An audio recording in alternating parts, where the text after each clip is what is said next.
За продажба на државно земјоделско земјиште со толку негативни критики и од страна на опозицијата и од страна на дел од експертите, мислите ли како овој закон очекувате да добие поддршка? Добро, јас не би се согласувал дека повеќе се негативни критики, бидејќи негативните критики се или политички настроени или од страна на луѓе што навистина немаат никаква допирна точка со земјоделство.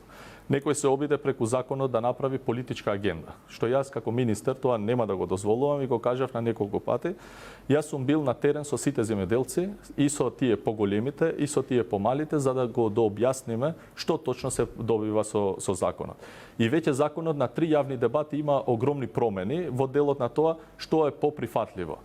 Ако се сеќавате на почетокот и некои од засегнатите страни, како што се Национална федерација на фармери или Сојузот на задругари или слично, и тие беа против идејата. Но кога седнавме и дообјаснувавме дека што точно се придобива и колку развој ќе има во земјоделството со носењето на самиот закон и колку ќе придобиваат тие што имат под закуп моментално земјоделско земјиште, и остатокот на слободното земјоделско земјиште што не можеме да го ставиме во функција преку овој закон, би го ставиле, се укажа на потребата дека на вистина овој закон е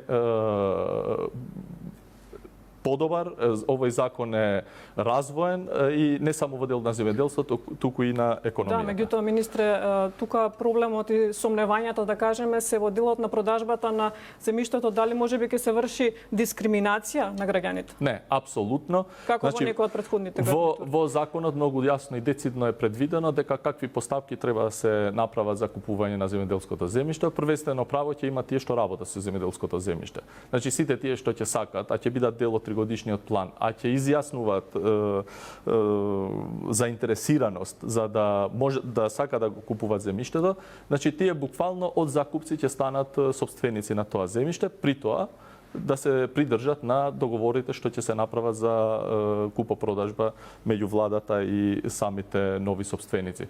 Значи буквално со законот уште еднаш потенцирам дека ние го ставаме во функција на развојот.